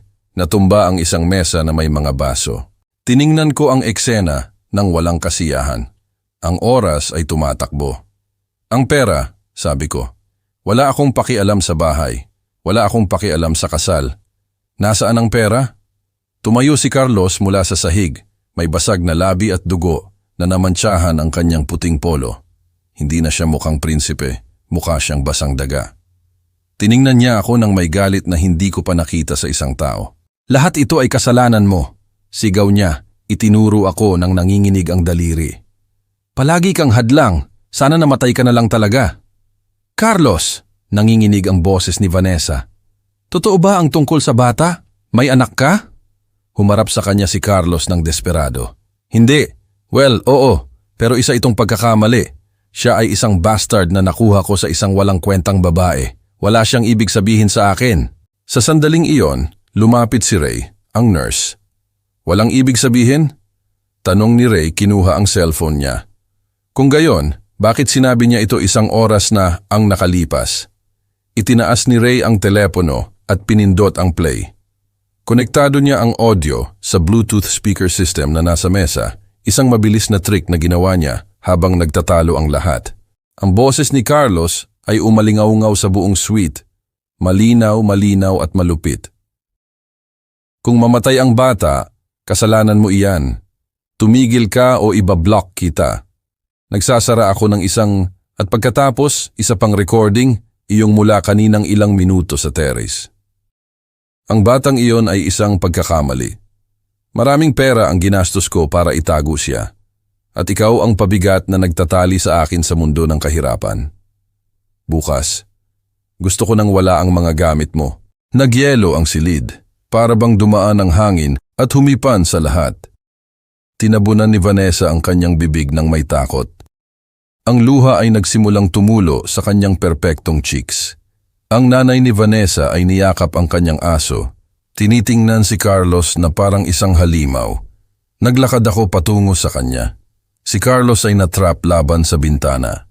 Ang pagkakamaling iyon, sabi ko ng mahinahon. Ang pangalan niya ay Pedro. At habang nagtataasan ka ng baso ng champagne, nagtatanong siya para sa kanyang tatay. Nagsimulang umiyak si Carlos, pero hindi ito iyak ng pagsisisi. Ito ay iyak ng isang bata na na-discover. Hindi niyo naiintindihan, sigaw niya. Ang kahirapan ay isang sakit. Gusto ko lang gumaling. Gusto kong maging someone. May ibig sabihin ka na, sabi ko sa kanya. Ikaw ang anak ko. Pero ngayon, ikaw ay naging ulila talaga. Humarap ako kay Don Ricardo. Senyor de Guzman, sabi ng abogado ko, null and void ang pagbebenta. Ibig sabihin, kailangan ninyong mabawi ang inyong pera. Pero, ang apo ko ay walang oras para sa mga trial. Kailangan niya ng operasyon. Ngayon, tiningnan ako ni Don Ricardo. Nakita ko sa kanyang mga mata ang respeto na nawala niya kay Carlos. Magkano? Tanong niya. 50,000 para sa deposit. Kinuha ni Don Ricardo ang kanyang gintong checkbook, sumulat ng mabilis ng may galit, pinunit ang tseke at ibinigay sa akin. Heto, 100,000 para bigyan nila siya ng pinakamagandang kwarto. At hindi ito utang, Lolo Ben. Ito ay isang apology dahil sa pagpapapasok ng hayop na ito sa aking pamilya. Kinuha ko ang tseke. Nanginginig ang mga kamay ko, pero sa pagkakataong ito, dahil sa ginhawa. Salamat, sabi ko. Pancho, utos ni Felipe sa kanyang pamangking pulis. Ikulong mo ang Businessman of the Year na ito. May mga kaso tayo para sa fraud, falsification of documents, at abandonment of an incapable person. Sumugod ang mga pulis kay Carlos. Hindi nyo ito pwedeng gawin sa akin. Umangal siya habang sinusuutan siya ng mga posas na metal, malamig at matigas. Ako si Carlos Serrano. Vanessa, sabihin mo sa kanila. Inalis ni Vanessa ang kanyang engagement ring, isang malaking diamond, at inihagis sa mukha niya. Mabulok ka, Carlos. Hindi ako nanatili para tingnan kung paano nila dinala si Carlos. Wala akong pakialam. Para sa akin, patay na siya. Tumakbo ako palabas ng suite na may hawak na tseke, sinusundan ni Ray. Takbo, Ray, takbo! Sigaw ko habang hinihintay namin ang elevator. Malapit na. Ang elevator ay tumagal ng walang hanggan. Nang bumukas ang mga pinto, halos tumalon kami sa loob. Bumaba kami sa 5 palapag ng tahimik, nagdarasal. Mahigpit kong hawak ang papel sa dibdib ko na parang isang sagradong relic. Diyos ko, huwag mo siyang kunin. Nasa akin na ang pera. Naparusahan ko na ang masama. Pakiusap, ibigay mo sa akin ang bata. Bumukas ang mga pinto sa basement. Ang pasilyo ng emergency ay pareho pa rin. Chaotic, maingay. Tumakbo ako, patungo sa kahera. Nakita ako ng senyorita ng bubblegum. Nakita niya ang mukha ko. Nakita niya ang dugo sa coat ko mula nang itinulak ako ni Carlos at natakot siya. Heto na! Sigaw ko. Inilagay ang tseke ni Don Ricardo de Guzman laban sa salamin. 100,000! Kumpirmado ng may-ari ng Paraiso Hotel. Operahan niyo na ang bata. Ngayon na! Tiningnan ng babae ang tseke. Nakita ang pirma, nakita ang halaga. Halos lumabas ang mga mata niya. Diyos ko! Kinuha niya ang telepono. Dr. Martinez, may bayad na po tayo. Ihanda ang operating room 1. Bumagsak ako sa tuhod sa harap ng bintana. Kinulang ako sa hangin. Tinulungan ako ni Ray na tumayo. Halika na, Lolo Ben. Tingnan natin siya bago siya ipasok. Tumakbo kami patungo sa bed 4. Walang laman ang kama. Naramdaman kong huminto ang mundo. Nawala ang ingay ng ospital. Tanging isang matinis na tunog lang ang narinig ko sa aking mga tainga. Hindi, bulong ko. Hindi. Nasaan ang bata? Ang batang Serrano! Sigaw ni Ray sa isang nurse na dumaan. Kinuha lang siya, sabi niya nang nagmamadali. Sabi ng doktor, hindi na siya makakapag-antay pa. Bayad o hindi bayad, ipinusta niya ang lahat. Papasok sila sa operating room ngayon na. Sumandal ako sa pader at dumulas sa sahig. Umiyak ako. Umiyak ako tulad ng hindi ko pag-iyak simula nang mamatay ang Maria ko. Hindi ko alam kung iyak ito ng sakit o ng pag-asa. Pero ang doktor, ang lalaking hindi ko nakita ng maayos ang mukha, ay nag-risk para sa amin. Ipinusta niya ang kanyang karera para sa apo ko. Pinagpala ang Diyos, bulong ko sa paghikbi. Pinagpala ang Diyos at ang mabubuting tao. Umupo si Ray sa tabi ko at niyakap ako sa balikat. Nagawa natin, Lolo Ben. Ngayon, maghihintay na lang tayo. Lumipas ang 4 na oras, ang pinakamahabang 4 na oras sa buhay ko. Nanatili akong nakaupo sa waiting area, nakasuot pa rin ng hiniram na coat, nakatingin ng matindi sa pinto ng operating room. Dumating si Felipe pagkatapos ng ilang sandali. Nagdala siya ng kape at sandwich. Nakaproseso na si Carlos, sabi niya ng mahina, umupo sa tabi ko. Tinanggihan ng hukom ang bail, malaki ang fraud at may risk of flight. Mananatili siya sa Reclusorio Norte, North Jail, ng matagal. Tumango ako ng walang nararamdaman, walang kasiyahan o kalungkutan. Isang malaking kawalan lang kung saan naroon ang pag-ibig ko bilang isang ama. At ang bahay, sabi niya, nakansela ang pagbebenta. Bawiin ni Don Ricardo ang mga kaso laban sa iyo para sa invasion ng party at magpapatotoo na bad faith ang ginawa ni Carlos. Sa iyo ang bahay, Benigno. Well, sa iyo at sa estate ni Maria. Aayusin namin ang mga papel para mapunta ito sa pangalan ni Pedro na may usufruct para sa iyo habang ikaw ay nabubuhay. Walang makakakuha sa iyo doon. Salamat, Felipe. Hindi ko alam kung paano ka babayaran. Bayaran mo ako ng isang bote ng tequila. Well, kapag nakalabas tayo dito at tumigil ka sa pag-iyak at nagiging sentimental ako. 3:00 ng umaga, bumukas ang pinto ng operating room. Lumabas ang surgeon. Mukha siyang pagod, may berdeng cap sa kamay. Tumayo ako ng bigla, hindi pinansin ang sakit sa aking mga joint. Doktor, tiningnan ako ng doktor at ngumiti ng pagod. Matibay ang batang iyan, ang appendix ay necrotic. Maraming infection. Kinailangan naming hugasan ang buong tiyan pero malakas ang puso niya. Buhay siya. Buhay siya, Lolo Ben. At magiging maayos siya. Ililipat namin siya sa recovery. Sa loob ng ilang oras makikita niyo na siya. Inakap ko ang doktor. Niyakap ko siya ng mahigpit. Namantsahan ang surgical gown niya ng aking luha at ang alikabok ng semento na nasa damit ko pa rin. Salamat, salamat. Yun lang ang masasabi ko. Tinapik ako ng doktor sa likod. Huwag kayong magpasalamat sa akin. Magpasalamat kayo sa kaibigan niyo si Ray. Binantaan niya ako na sasabihin niya sa asawa ko ang tungkol sa sekretary ko kung hindi ko ooperahan. Tiningnan ko si Ray na natutulog sa isang upuan sa dulo. Ngumiti ako. Ang nurse na iyon ay isang anghel na nagkukunwari bilang blackmailing demon. Lumabas ako sa parking lot ng ospital para magpahangin. Ang bukang liwayway ay nagsisimula na sa syudad. Ang langit ay nagiging gray mula sa itim at pagkatapos ay sa isang malambot na orange. Kinuha ko ang cellphone ko, binuksan. Mayroon itong 10 missed calls mula sa isang hindi kilalang number. Si Carlos siguro mula sa presinto. Ginagamit ang kanyang pinapayagang tawag. Tiningnan ko ang telepono, naisip kong sagutin, naisip kong pakinggan ang kanyang mga dahilan, ang kanyang mga pakiusap.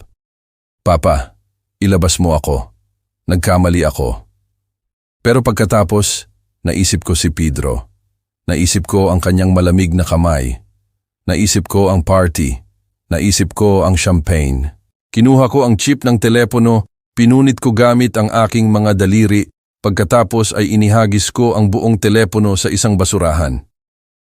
Paalam Carlos, sabi ko sa hangin ng umaga. Naway patawarin ka ng Diyos dahil wala na akong lakas para gawin iyon. Bumalik ako sa ospital. Naghihintay sa akin ang apo ko at kailangan kong maging malakas para sa kanya. Ngayon, kaming dalawa na lang laban sa mundo pero sa pagkakataong ito, alam kong mananalo kami.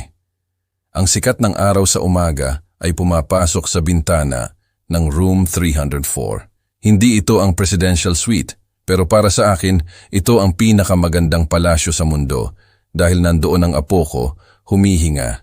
Dahan-dahang nagbukas ng mata si Pedro. Napapalibutan siya ng mga tubo at monitor, pero may kulay na ang kanyang mga pisngi. Lumapit ako at hinaplos ang buhok niya. Ang mga kamay ko, ngayon ay malinis na sa semento, pero magaspang pa rin, ay nanginginig ng kaunti. Lolo, ang boses niya ay isang sinulid. Nandito ako anak ko, nandito ako, hindi ako umalis. Tumingin si Pedro sa paligid gamit ang kanyang malaki at madilim na mga mata. May hinahanap siya. Alam ko kung sino ang hinahanap niya at sumikip ang puso ko. At ang tatay ko? Tanong niya. Napanaginipan ko na pumunta siya. Napanaginipan ko na nagdala siya ng laruan sa akin. Lumunok ako. Ito ang pinakamahirap na sandali.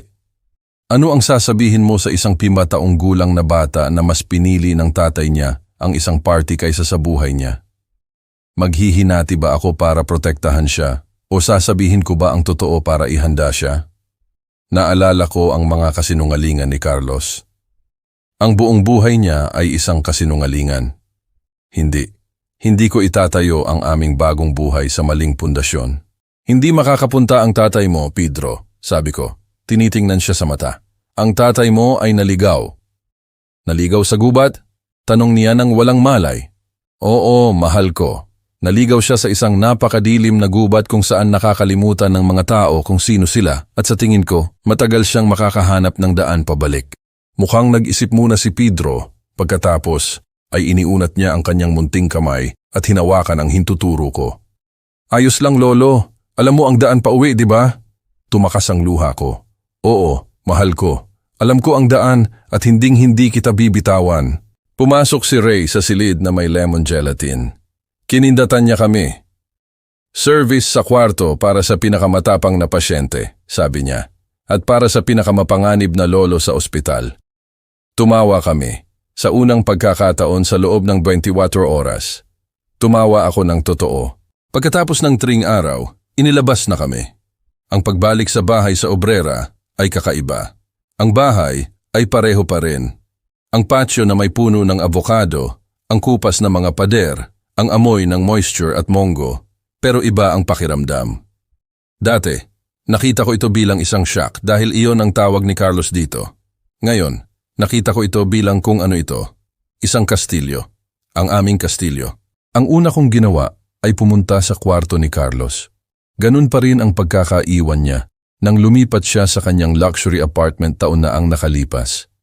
Ang kanyang mga trophy sa football noong high school, ang kanyang mga diploma, ang mga larawan kung saan nakangiti siya na may brand name na damit. Kumuha ako ng malaking cardboard box. Nagsimulang ilagay ang lahat, ang mga trophy, ang mga diploma, ang mga larawan, lahat. Tinitingnan ako ni Pedro mula sa pinto, yakap ang isang teddy bear na regalo sa kanya ni Ray. Ano ang ginagawa mo, Lolo? Naglilinis anak, nagtatapon ng basura. Dinala ko ang box sa likod bahay. Dinilig ko ng kaunting gasolina na ginagamit ko para sa lawnmower. Nagsindi ako ng posporo at inihulog. Mabilis na umakyat ang apoy, nilalamo ng plastik at papel. Nakita ko kung paano nangitim at natupok ang nakangiting mukha ni Carlos sa isang larawan ng graduation. Hindi ako nakaramdam ng kalungkutan, nakaramdam ako ng ginhawa. Ito ay parang cauterizing ng isang infected wound. Para tumubo ang bagong laman, kailangan mong sunugin ang bulok. Dumating si Felipe ng hapong iyon na may magandang balita. Ayos na, Benigno. Kinansela ng hukom ang sale. Sa iyo na ulit ang bahay. At isinampa ko na ang petition para tanggalin ang parental authority ni Carlos sa kanyang criminal record at abandonment. Panalo na tayo. Legal na sa iyo si Pedro. At si Carlos? Tanong ko. Tinitingnan ang mga abo sa likod bahay. Inilipat siya sa Reclusorio Oriente, General Population. Sabi nila, hindi siya nagkakaroon ng magandang oras. Ayaw ng ibang inmates sa mga mayayamang bata na nagmamaltrato sa sarili nilang dugo. Tumango ako. Makatarungan ng Diyos, Felipe. Makatarungan ng Diyos. Pagkatapos ng isang buwan, dumating ang isang sulat. Ang envelope ay may selyo ng penitentiary system. Walang return address pero alam ko ang matulis at eleganteng sulat kamay. Umupo ako sa mesa ng kusina gamit ang aking reading glasses. Nasa paaralan si Pedro. Binuksan ko ang envelope. Papa, ilabas mo ako dito. Hindi ko na kaya. Binugbog ako kahapon dahil wala akong pambayad para sa... Binasa ko ang sulat ng 2 beses. Pinapatawad kita. Pinapatawad niya ako. Ang sinisisim ng batang yon ay walang hangganan, kahit sa likod ng rehas. Walang isang salita na nagtatanong tungkol kay Pedro. Walang sorry. Ako. Ibebenta ko ang bahay, iiwan ng kanyang anak sa kalsada para iligtas ang sarili niyang balat. Tumayo ako, pumunta sa kalan at binuksan ang apoy. Nilapit ko ang papel sa apoy. Nakita ko kung paano naging gray smoke ang mga salitang, "Ako ang anak mo." Hindi, sabi ko ng malakas sa walang laman na kusina. Hindi ikaw ang anak ko. Ang anak ko ay namatay nung araw na nahiya siya sa mga kamay ko. Ikaw ay isang estranghero lang na may apelyido ko. Inihagis ko ang mga abo sa sink at binuksan ang gripo ng tubig. Umikot sila sa isang madilim na whirlpool pababa sa drain. Nakatulog ako ng mahimbing noong araw na iyon. Lumipas ang 9 na buwan, ang buhay ay nagpatuloy tulad ng dati. Bumalik ako sa pagkuha ng mga trabaho sa masonry, pero mga madaling trabaho lang. Dumating si Ray para maghapunan tuwing linggo. Naging tito siya na hindi kailanman nagkaroon si Pedro. Isang araw nakakita ako ng isang maliit na balita sa pahayagan. Sa seksyon ng pulisya, sentensyahan ang negosyante, 15 taon sa kulungan. Si Carlos Serrano, dating fiancé ng tagapagmana ng hotel, ay natagpo ang nagkasala ng qualified fraud, falsification of documents, at attempted homicide by omission of care laban sa kanyang menor de edad na anak. Sabi ng nota, pinilit ng pamilya de Guzman na maging exemplary ang parusa. Hindi pinatawad ni Don Ricardo na sinubukan siyang lokohin, na wala ang lahat ni Carlos. Ang pera niya, ang fame niya, ang nobya niya, ang kalayaan niya, at ang pinaka-ironic na wala niya ang lahat dahil sa pagsubok na magtipid ng 50,000. Dahil sa kasakiman, sabi nila, ang pera ay hindi nagbabago ng tao, inaalis lang nito ang maskara. Si Carlos ay palaging may suot na maskara at ako ang huling nakakita nito na bumagsak. Tiniklop ko ang pahayagan at ginamit para balutin ang mga kalawangin na pako. "Bienvenitaon," bulong ko. "Paglabas mo, lalaki na si Pedro at magiging matanda ka, mas matanda pa kaysa sa akin ngayon at mag-isa ka. Iyon ang tunay mong parusa, hindi ang kulungan. Ang kalungkutan." Linggo ng hapon, nasa parke kami. Tumakbo si Pedro sa likod ng isang bola ng football, tumatawa ng malakas. Hindi na niya masyadong naaalala ang ospital. Ang mga bata ay goma, mabilis silang gumaling. Ang mga peklat sa balat ay nagsasara. Ang sa kaluluwa ay tumatagal, pero sa pag-ibig lumalambot sila. Nakaupo ako sa isang bench, nagtatabas ng isang piraso ng kahoy gamit ang aking utility knife. Ang mga lumang kamay ko ay nagagamit pa rin para gumawa ng mga bagay. Gumagawa ako ng isang maliit na bangka para sa kanya. Tiningnan ko ang mga kamay ko. Ang mga kamay na ito na may kalyo, pangit, puno ng peklat. Kinamumuhian ito ni Carlos. Sabi niya, mga kamay ito ng mahirap, kamay ng bigo. Pero ang mga kamay na ito ang nagligtas sa apo ko.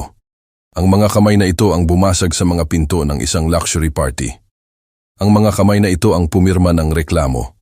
Ang mga kamay na ito ang sumunog sa nakaraan. Mga kamay sila ng hardinero sa huli. At alam ng isang mabuting hardinero na minsan ang pinakamagandang puno ay may isang bulok na sanga. Isang sanga na humihigop ng sap mula sa iba na nilalaso ng puno. At kahit masakit, kahit umiyak ka habang ginagawa mo, kailangan mong putulin ang sangay na iyon. Kailangan mong amputate ito para mabuhay ang iba pang puno. Naggol si Pedro at tumakbo patungo sa akin ng may bukas na braso. "Lolo, nakita mo yon?" Sinalo ko siya sa hangin at niyakap.